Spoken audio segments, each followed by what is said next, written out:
और ये factual statement है।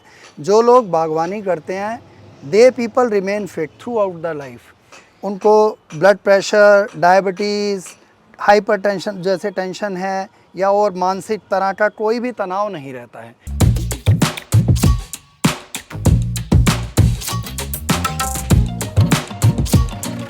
मैं बताना चाहूँगा, देखिए वैसे टोटल 50 स्क्वायर यार्ड का एरिया है। अच्छा, सिर्फ उतना ही है? हाँ, और आगे जो है जैसे नीचे आधे में मैंने लगा रखे हैं प्लांट्स, फिर पीछे ये रूम है, फिर ये रूम के ऊपर, यानी टोटल जो एरिया है प्लांटेशन का वो 50 स्क्वायर यार्ड है।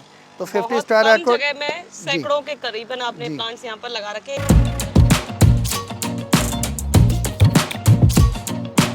हार श्रृंगार एक औषधीय पौधा है और इसके पत्ते जो हैं अगर आप उबाल कर पीते हैं या इसके फ्लावर्स को भी उबाल कर पीते हैं तो ये क्षारीय होता है, अल्केलाइन। तो जैसे कई लोगों को रूमेटिज्म की समस्या होती है, गठिया का दर्द, उसमें ये बहुत ही लाभकारी है। तो इसमें मैंने आयुर्वेदिक भी है ये और फ्लावर भी इसमें आते हैं। कि जैसे कि जगह की कमी है ना, उसका सबसे सर्वोत्तम उपाय यही है। जैसे अब ये हमने ये बैम्बू का ये यहाँ पर एक वॉल क्रिएट की, फिर इसमें हमने हैंगिंग लगा दिए। उससे क्या है, तो ये भरा भरा लगेगा जब कोई एंटर करता है ना। और दूसरा आपके लिए सुगमता ये है कि एक निश्चित दायरे में आपको वाटरिंग करनी है, आपको ये नहीं उधर जाना उधर जाना है। और जितने ज़्यादा प्लांट्स, जितनी ज़्यादा इसमें सघनता होगी, उतना ही अधिक यहाँ पर आपको अच्छा एटमॉस्फेयर मिलेगा, ठंडक मिलेगी। आपने हमारे चैनल पर देखा होगा कि जिसके पास जगह नहीं है, जिसके पास समय नहीं है, वो भी गार्डनिंग कर रहा है। और आज हम एक ऐसी ही छत पर आए हैं जो सिर्फ 50 गज के अंदर सैकड़ों की संख्या में यहाँ पर प्लांट्स रखे हुए हैं। तो आप सोच सकते हैं कि ये सिर्फ शौक नहीं, एक पागलपन बन चुका है। तो आखिर गार्डनिंग इतनी ज्यादा जरूरी है क्यों? आज हम ये बात ही गार्डनिंग एक्सपर्ट से जानेंगे और जानेंगे कि कैसे उन्होंने सिर्फ 50 गज के स्पेस के अंदर इतने सारे प्लांट्स रखे हुए हैं और क्यों हम सभी के लिए गार्डनिंग जरूरी है। तो ज्यादा देरी न करते हुए मिलते हैं राजेश जी से। इससे पहले यदि अभी तक आपने अपने YouTube चैनल यूनिक फार्मिंग को सब्सक्राइब नहीं किया है तो अभी सब्सक्राइब करें, साथ ही बेल आइकन भी दबाएं ताकि आगे आने वाली वीडियोस की नोटिफिकेशन आपको मिलती रहे। नमस्कार सर। नमस्कार जी। तो सबसे पहले तो आपकी खूबसूरत सा बगीचा देखने और आपके विचारों को जानने से पहले मैं चाहती हूँ कि आप हमारे दर्शकों को छोटा सा परिचय दीजिए। मेरा नाम राकेश शर्मा है और मैं तमाम पर्यावरणीय विषयों से जुड़ा हुआ हूँ और एक समाज सेवक के रूप में भी काम करता रहता हूँ पर्यावरण के लिए। इसके अलावा वाइल्ड लाइफ एंथुजियास्ट भी हूँ मैं, और कवि और लेखक, और इस तरह के कुछ छोटे से ये मेरे शौक हैं जो मैंने पाले हुए हैं, आपको नज़र ही आ रहे हैं। तो बिल्कुल सर। तो मैं सबसे पहले तो ये जानना चाहती हूँ, क्योंकि आप वर्किंग भी हैं और बहुत सारे कामों में जुटे हुए हैं, समय की कमी आपके पास है जी, और जगह की कमी तो मैंने यहाँ देख ही ली जी, कि बहुत ही कम जगह है, उसके बावजूद यहाँ बहुत सारे ढेरों में सैकड़ों प्लांट्स मैं बोल सकती हूँ कि यहाँ पे लगे हुए हैं। तो क्यों है सर इतना जरूरी बागवानी? देखिए, एक ना लंदन में एक रिसर्च हुई थी कुछ वर्ष पहले, मैंने पढ़ा था अखबार के अंदर। हाँ। और उस रिसर्च में कहा गया था कि जो लोग बागवानी करते हैं, हाँ। और ये फैक्चुअल स्टेटमेंट है, जो लोग बागवानी करते हैं they people remain fit through out the life. उनको ब्लड प्रेशर, डायबिटीज़, हाइपरटेंशन जैसे टेंशन है या और मानसिक तरह का कोई भी तनाव नहीं रहता है। तो मेरा मानना है, वैसे तो दुनिया में बहुत से शौक़ हैं और भी अन्य भी शौक़ हैं मुझे, जैसे कॉइन कलेक्टर भी हूँ, कॉइन भी इकट्ठे करता हूँ, मैं आपको दिखाऊंगा।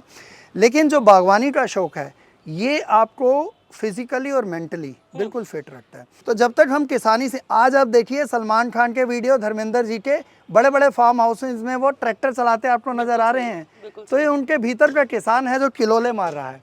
तो आप देखिए, जब तक आप किसानी से, ये भी एक किसानी का ही रूप है छोटा सा, प्लांटेशन से नहीं जुड़ेंगे, किसी ना किसी रूप से यदि आप प्रकृति से नहीं जुड़ते तो आपके जीवन में विसंगतियाँ, बीमारियाँ, रोग आपको घेरेंगे ही। चलिए, बहुत अच्छी बात है, आपने शुरुआत में ही बता दी है। तो सबसे पहले आगे मैं और चीजें जानूं, एक बार हम आपसे ये जान लेते हैं कि ये कितनी जगह है और कौन कौन से प्लांट आपने यहाँ लगा रखे हैं। देखिए, जगह की जो आपने बात की, मैं आपको बताना चाहूँगा, जो शाहजहाँ हैं उन्हें आर्किटेक्चर कहा जाता है मुग़ल एम्पायर का। उन्होंने तमाम बड़ी बड़ी इमारतें तामीर करवाई, जैसे आगरे का ताजमहल, दिल्ली का लाल किला, आगरा का लाल किला वगैरह, जामा मस्जिद। तो अब ये ज़रूरी नहीं हर इंसान शाहजहाँ की तरह दौलतमंद हो, लेकिन ये भी ज़रूरी नहीं कि जगह की कमी आपके शौक़ के ऊपर हावी हो जाए। तो अगर आपके अंदर इच्छा शक्ति है, आपके अंदर जज्बा है, तो जगह कभी भी आपके रास्ते का रोड़ा नहीं बन सकती है। अगर जगह छोटी है तो आप छोटे शौक पालिए, जगह बड़ी है तो बड़े। मैं बताना चाहूँगा, देखिए वैसे टोटल 50 स्क्वायर यार्ड का एरिया है। अच्छा, सिर्फ उतना ही है? हाँ, और आगे जो है जैसे नीचे आधे में मैंने लगा रखे हैं प्लांट्स, फिर पीछे रूम है, फिर ये रूम के ऊपर, यानी टोटल जो एरिया है प्लांटेशन का वो 50 स्क्वायर यार्ड है। तो 50 स्क्वायर यार्ड को जगह में सैकड़ों के करीबन आपने प्लांट्स यहाँ पर लगा रखे हैं। देखिए यहाँ पर वैसे जो मेरे प्लांट्स हैं उनमें अलग अलग प्लांट्स का कॉम्बिनेशन है। मैंने जैसे फ्लावर वाले प्लांट यहाँ जैसे हार श्रृंगार है, अभी आजकल इसमें बहुत फ्लावरिंग हो रही है, शाम होते ही इसमें आपको तमाम फूल नज़र आ जाएंगे। हार श्रृंगार एक औषधि पौधा है और इसके पत्ते जो हैं अगर आप उबाल कर पीते हैं या इसके फ्लावर्स को भी उबाल कर पीते हैं तो ये क्षारीय होता है, अल्केलाइन। तो जैसे कई लोगों को रूमेटिज्म की समस्या होती है, गठिया का दर्द, उसमें बहुत ही लाभकारी है। तो इसमें मैंने आयुर्वेदिक भी है ये और फ्लावर भी इसमें आते हैं। फिर इसी तरह से कड़ी पत्ता है, आपने देखा होगा जो हमारे दक्षिण भारतीय भाई बहन हैं उनके बाल कितने काले घने और लंबे रहते हैं, इसमें जो है प्रचुर मात्रा में आयरन होता है। तो अगर आप कड़ी पत्ता लगाते हैं, ये भी एक आयुर्वेदिक पौधा है और अपना सब्जियों में इसे इस्तेमाल कर सकते हैं। फिर इसी तरह से नीम है। देखिए आज हम लोग कड़वा तो बोल रहे हैं लेकिन कड़वा खा नहीं रहे हैं। हमारी आहार श्रृंखला के अंदर हर तरह से मीठा शुमार है।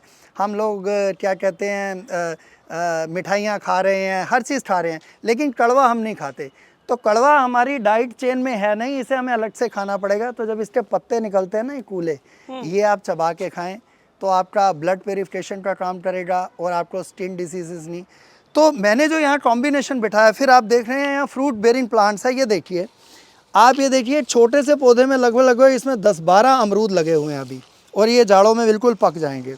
तो आप सोचिए अगर इस गमले में 10-12 अमरूद लगे हैं, फिर इधर है इसमें कम से कम 14-15 अमरूद हैं, तो अगर हम इसे ज़मीन में लगा दें तो आप सोचिए ये कितना फैल जाएगा।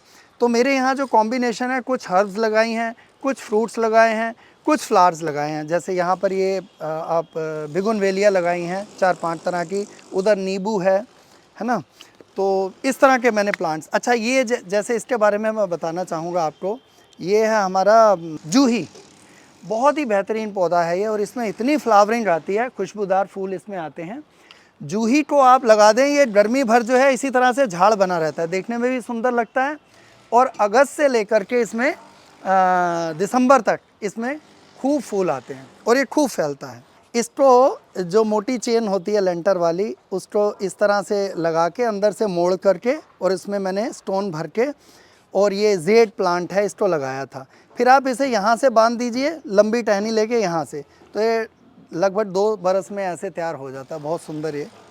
इसी तरीके से सर ये जो आपने गेट बनाया है ये भी बहुत प्यारा लग रहा है। हाँ, ये जब मैंने बनवाया था रूम तो इसको डिज़ाइन करके मैंने इस तरह से एक कैनोपी बना दी है, और इस कैनोपी में आप देखेंगे 2 गमले हैं, इधर दिखाएं ज़रा। ये 2 गमले मैंने लगाए हैं।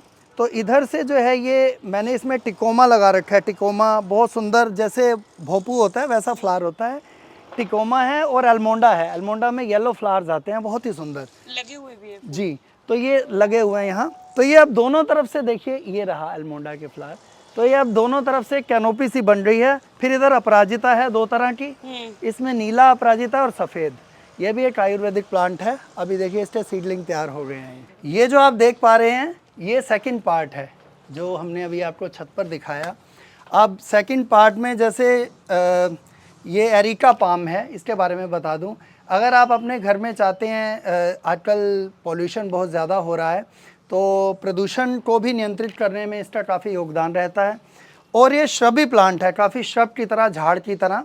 तो अगर आप चाहते हैं कि हमेशा आपके घर में ग्रीनरी बनी रहे, हरा हरा दिखे और लो मेंटेनेंस बहुत ज़्यादा, इसे बस पानी दीजिए आप, तो ये बहुत सुंदर लगता है, फैलता भी जाता है। भले आप इसे ज़मीन में लगाएं या फिर गमलों में लगा दें।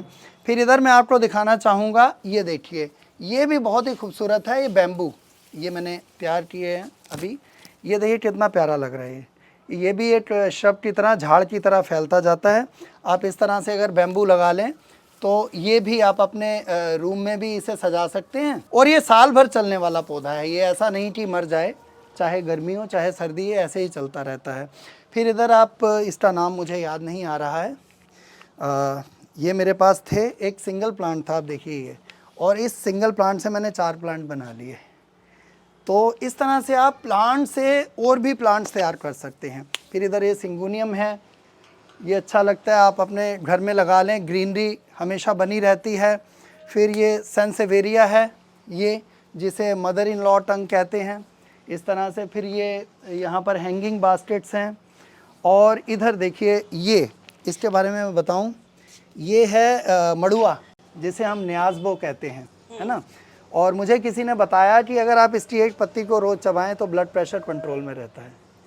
मैंने फिर अपना के देखा और बहुत अच्छा है। और ये तुलसी है। तुलसी को अगर आप, तुलसी तो मैंने अक्सर लोगों को शिकायत करते सुना है कि तुलसी नहीं होती जी, हमारी तुलसी नहीं। तो आज मैं ये भ्रांति भी आपके माध्यम से दूर किए देता हूँ कि तुलसी को आप कभी भी लगाएं तो कोशिश कीजिए पहले तो मिट्टी के या सीमेंट के गमले में लगाएं, प्लास्टिक में ना लगाएं, प्लास्टिक में तुलसी नहीं चलेगी।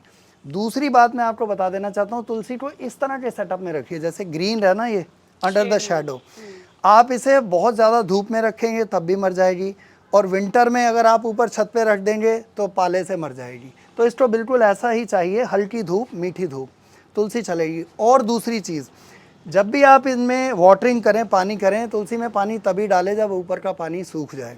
अब लोग अपना वो धर्म निभाने के चक्कर में दे पानी पे पानी, दे पानी, फिर चुन्नियाँ उड़ा देंगे, भाई वो पौधा है तो बेचारा मर ही जाएगा। तो जब उसकी मिट्टी सूख जाए फिर आप उसमें पानी डालें। लेकिन लोगों का ये बहाना होता है कि बहाना क्या है, एक रीजन होता है उनके पास कि उनके पास जगह की कमी है, और दूसरा वो कहते हैं कि उनके पास पानी की कमी है, जिसकी वजह से वो गार्डनिंग नहीं कर सकते। तो उसके लिए आप क्या कहना चाहेंगे? उसके लिए मैं यही कहना चाहूँगा कि जितनी आपकी चादर उतने पाँव पसारे। ऐसा तो नहीं, पानी भाई आप अपने रोज़मर्रा के जीवन के लिए भी तो पानी का इंतज़ाम करते ही हैं। तो अगर आप बहुत ज़्यादा फैलाव नहीं कर सकते, आपका उतना सामर्थ्य नहीं है, तो आप थोड़े पौधे रख लें। अगर मैंने मान लीजिए 200-250 पौधे रखे हैं तो आप 10-20 रख लीजिए, लेकिन रखें ज़रूर। उसमें आयुर्वेदिक पौधे रखेंगे तो और अच्छा आपके लिए, आप रोज़ाना इस्तेमाल कर सकते हैं अपने उसमें, तो वो आपके लिए अच्छे रहेंगे।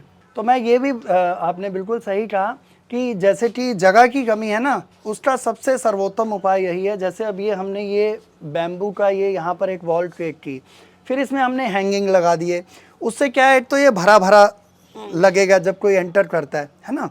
और दूसरा आपके लिए सुगमता ये है कि एक निश्चित दायरे में आपको वाटरिंग करनी है, आपको ये नहीं उधर जाना है। और जितने ज़्यादा प्लांट्स, जितनी ज़्यादा इसमें सघनता होगी, उतना ही अधिक यहाँ पर आपको अच्छा एटमॉस्फेयर मिलेगा, ठंडक मिलेगी। और उसमें आपकी जो ऑन क्रिएटिविटी है वो काम करती है। अब जैसे ये है, ये पोर्शन मैं दिखाना चाहूँगा। यहाँ पर अगर आप, अभी भी मेरे पास है स्कोप, मैं यहाँ पर मान लीजिए ट्रे लोहे की बना के इस तरह से 1 2 3 4 5 क्रिएट कर दूँ और इसमें फिट करवा दूँ, तो मैं उसके अंदर इस तरह के छोटे छोटे गमले रख सकता हूँ, जैसे ये हैं, ये देखिए। लेकिन बशर्ते उसमें आपको ध्यान ये रखना है कि बहुत ज़्यादा ऊपर छज्जा ना हो, जैसे ये छज्जे कवरेज होती है ना, क्योंकि कवरेज होने से क्या है, पौधा जो होता है ना, उसको हर चीज़ चाहिए, उसे धूप भी चाहिए, हवा भी चाहिए, पानी। हम पौधे को अपनी तरह ट्रीट करना शुरू कर देते हैं। हम सोचते हैं कि हम एसी में रह लेते हैं तो पौधा भी रह लेगा। No plant is indoor plant for ever.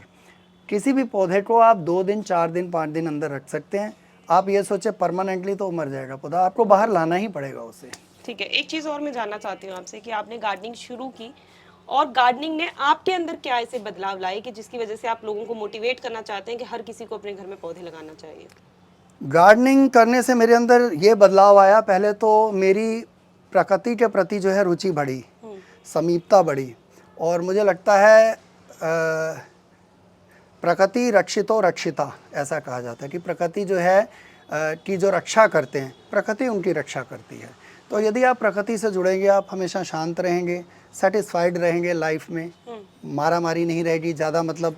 तो इसलिए प्रकृति से जुड़ना ज़रूरी है। दूसरा, आप के दिमाग में इधर उधर के ख्याल नहीं आएंगे, आप एक मतलब स्टैटिक लाइफ जिएंगे। तो मेरा मानना है कि हर आदमी का प्रकृति के साथ इसलिए जुड़ना ज़रूरी है कि आज का जो लाइफस्टाइल चल रहा है उसमें क्या है, तनाव बहुत बढ़ता जा रहा है समाज में। आप देख रहे हैं कि चाहे युवा हों, चाहे वो मिडिल एज ग्रुप हो, चाहे वो बुज़ुर्ग लोग हों, क्योंकि हमारी जो सामाजिक व्यवस्था है, ऐसी आबादी बढ़ने के साथ इतना अधिक वो विस्तार होता जा रहा है और सघनता इतनी बढ़ती जा रही है कि ऐसे परिवेश में अपने आप को सेटिस्फाइड रखना, अपने आप को कूल काम रखना, पेशेंट रखना बहुत ही ज़रूरी है।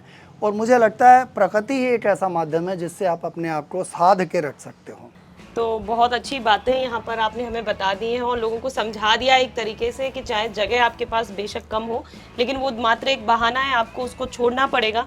जगह कहीं ना कहीं से आपको निकालनी पड़ेगी। जैसे ही घर में कोई नया बच्चा आता है तो अपने आप एक जगह बनती चली जाती है, वैसे ही प्लांट्स के लिए भी आप जगह बनाइए। कम जगह के अंदर इतने सारे प्लांट्स लगाएं और विचारों का तो क्या ही कहना कि लोगों को अच्छे से मोटिवेट कर रहे हैं। और इनसे आप और भी जानकारी चाहते हैं तो हम ज़रूर चाहेंगे कि आप हमारे कमेंट में पूछ सकते हैं। और वीडियो पसंद आई है तो वीडियो को लाइक और शेयर करना ना भूलें और चैनल को सब्सक्राइब करें। धन्यवाद।